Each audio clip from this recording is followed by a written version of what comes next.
प्यारे साथियों, आज की क्लास में हम आपको सिखाने वाले हैं A cross B is equal to C वाले क्वेश्चन। देखिए, जैसे ए गुणा बी बराबर क्या है, सी है।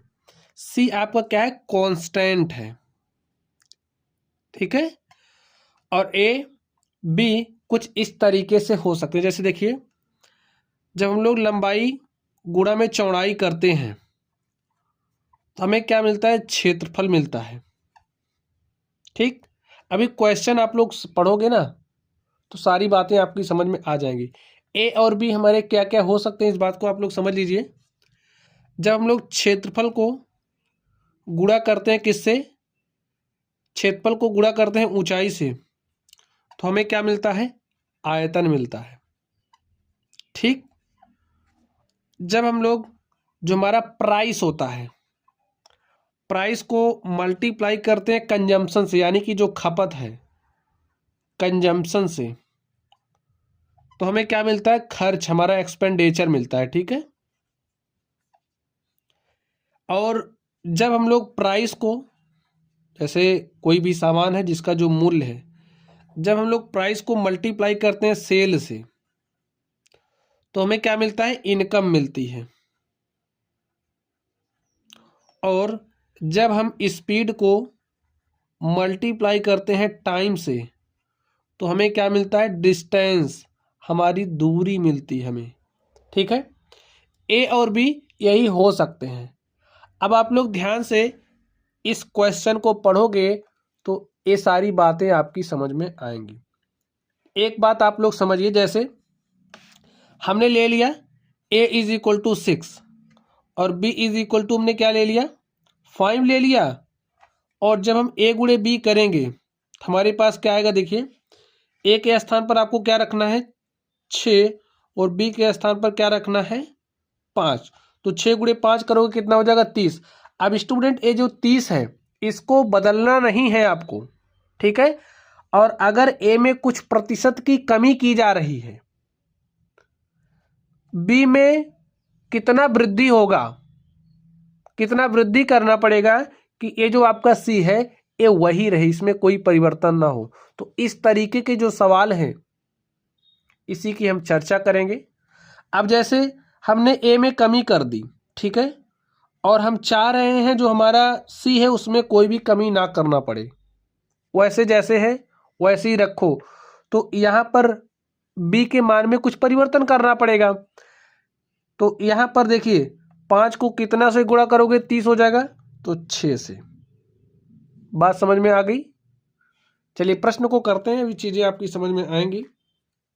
तो आप लोग क्वेश्चन को ध्यान से देखिए। इसमें कह रहा है, एक क्वेश्चन नंबर फर्स्ट को आप लोग पढ़िए। इसमें कह रहा है एक आयत की लंबाई 20% बढ़ाई जाती है। आपके पास कोई आयत है, आयत की जो लंबाई है 20% बढ़ाई जाती है, तो उसकी चौड़ाई कितने प्रतिशत कम की जाए ताकि उसके क्षेत्रफल में कोई बदलाव ना आए। तो स्टूडेंट्स, यहाँ पर जो क्षेत्रफल है, क्षेत्रफल में कोई चेंज नहीं आना चाहिए, जबकि उसकी जो लंबाई है उसको क्या किया जा रहा है, बढ़ाया जा रहा है। कितना प्रतिशत, 20%। और जो चौड़ाई है, चौड़ाई को कितना प्रतिशत कम किया जाए, यही बात की जा रही है ना। लंबाई को बढ़ाओगे तो चौड़ाई को कम करना ही पड़ेगा, क्योंकि क्षेत्रफल में कोई परिवर्तन नहीं आना चाहिए। चलिए अब आप लोग ध्यान से देखिए। तो यहाँ पर कितना प्रतिशत लंबाई को बढ़ाया जा रहा है, 20%। तो 20% को आप कैसे लिखोगे, 20/100। इसको सॉल्व करिए, 20 एके 20, 20 पंचे 100, तो हमारे पास कितना आ गया, 1/5। अब स्टूडेंट आप लोग सोचो, आप लोग सोचिए, जो मूल लंबाई थी, जो प्रारंभिक लंबाई थी वो कितनी थी, 5 इकाई, ठीक है। लिख लो, ये मूल लंबाई है, ठीक है। मूल लंबाई में क्या किया जा रहा है, चलिए ऐसे लिखते हैं। जो मूल लंबाई है वो कितनी थी, 5 थी। तो 5 में 1 की वृद्धि अर्थात 20% की वृद्धि कर दी गई, तो कितना हो गया, 6 हो गया। अब देखिए क्षेत्रफल कितना हो जाएगा, लंबाई गुणे में चौड़ाई। ये हमारी क्या है, चौड़ाई। देखिए ए हमारी क्या है, लंबाई है, प्रारंभिक लंबाई, और ए हमारी क्या है, वृद्धि करने के बाद लंबाई है। तो स्टूडेंट्स इसमें कह रहा है चौड़ाई कितने प्रतिशत कम की जाए। तो चलिए देखते हैं। ये हमारी लंबाई है और यहां पर हम क्या लिख रहे हैं, चौड़ाई लिख रहे हैं। अब क्षेत्रफल में कोई परिवर्तन तो लाना नहीं है, तो आप क्या करोगे, चौड़ाई को बढ़ाओगे। भाई जो आपकी चौड़ाई थी उसमें आपको कमी लानी पड़ेगी। तो आपकी समझिए प्रारंभिक जो चौड़ाई 6 थी, अब उसको 6 से आपको क्या करना पड़ेगा, 5 करना पड़ेगा। अब देखिए प्रारंभिक क्षेत्रफल कितना है, 5 गुणे 6 करोगे 30 हो जाएगा, 6 गुणे 5 करोगे तो 30 हो जाएगा। क्षेत्रफल निकालने का फॉर्मूला क्या होता है, लंबाई गुणे में चौड़ाई। तो जो हमारा क्षेत्रफल जैसे था क्षेत्रफल अब वैसे ही है। हमने काम क्या किया, लंबाई को 5 से 6 किया है और जो हमारी चौड़ाई 6 थी 6 को घटा करके 5 कर दिया है। अब बताइए कितना प्रतिशत की कमी आई है। तो 6 से 5 हुआ है, 1 की कमी आई है, कितने पर, 6 पर। 6 था ना, तो 6 से 5 हो गया, कितने की कमी आई है, 1 की, कितने पर, 6 पर, तो 100 पर कितना। इसको सॉल्व कर लीजिए, जो आएगा वही आपकी प्रतिशत कमी हो जाएगी। सॉल्व कर लीजिए, 6 से काटिए, तो 6 से इसको काटेंगे, 6 1 के 6, 4 10 ये हो गया 40, 6 6 के 36, 4 40 बटे में 6 काट दीजिए, 2 दूनी 4, 2 तिया 6, तो हमारे पास कितना आ गया, 16 सही 2/3 प्रतिशत। यही हमारा क्या हो गया, आंसर हो गया। तो जो आयत है उसकी चौड़ाई में कितने प्रतिशत की कमी की गई, 16 सही 2/3 प्रतिशत की कमी की गई। चलिए अगले प्रश्न को आप लोग ध्यान से पढ़िए। देखिए अगले प्रश्न में क्या बात कही जा रही है, एक आयत की चौड़ाई 10% कम की गई। तो 10% का मतलब आप क्या समझोगे, लिखिए 10% का मतलब 10/100 होता है। 10 1 के 10, 10 दाम 100, आपके पास क्या आ गया 1/2। चौड़ाई में 10% कमी की गई है, यानी कि अगर आपकी प्रारंभिक जो चौड़ाई 10 थी तो उसको अब 10 से कितना कर दिया गया, 9। ठीक, चलिए तो उसकी लंबाई कितने प्रतिशत बढ़ाई जाए ताकि उसके क्षेत्रफल में कोई बदलाव नहीं आना चाहिए। स्टूडेंट्स देखिए क्षेत्रफल में आपको कोई बदलाव नहीं चाहिए, तो अगर आपने 10 को छेड़ा, 10 से 9 कर दिया है, जैसे आप समझिए कुछ इस तरीके से समझिए, जैसे 6 गुणे में 4 कितना हो रहा है, 24। अब आपने क्या किया, इसको कुछ कम कर दिया, कम करके आपने इसको समझिए 4 कर दिया, तो यहाँ पर तो आपको वृद्धि करनी पड़ेगी तभी आपको 24 मिलेगा। तो ठीक यही काम आप यहाँ पर करिए। अब देखिए तो उसकी लंबाई कितने प्रतिशत बढ़ाई है, आप समझिए उसकी जो प्रारंभिक लंबाई थी वो 9 थी, अब लंबाई को 9 से कितना करना पड़ेगा, 10। क्यों, क्योंकि क्षेत्रफल में चेंज करना ही नहीं है। 10 9 90 यहाँ से आ रहा, 9 दाम 90 यहाँ से आ रहा है, यानी कि क्षेत्रफल तो समान है। तो अब आप देख लीजिए ये हमारी क्या है, चौड़ाई है, ये प्रारंभिक चौड़ाई, ये 10% कमी करने के बाद चौड़ाई है, और ये हमारी क्या है, लंबाई है। क्षेत्रफल निकालोगे तो दोनों का क्षेत्रफल समान ही है। अब देख लीजिए कितनी वृद्धि हो गई है, 9 से 10 हुआ है, 1 की वृद्धि हुई है, कितने पर, 9 पर, तो 100 पर कितना। सॉल्व कर लीजिए, 100/9, इसको आप हल करिए, तो 9 1 के 9, 1 10 ये हो गया 10, 9 1 के 9, 1 10 बटे में 9, तो 11 सही 1/9 प्रतिशत की क्या की गई है, वृद्धि की गई है। ये हमारा आंसर हो गया। ऐसे ही स्टूडेंट्स आपको सॉल्व करना है। चलिए अब हम लोग अगले प्रश्न पर चलते हैं और देखते हैं हमारा अगला क्वेश्चन क्या है।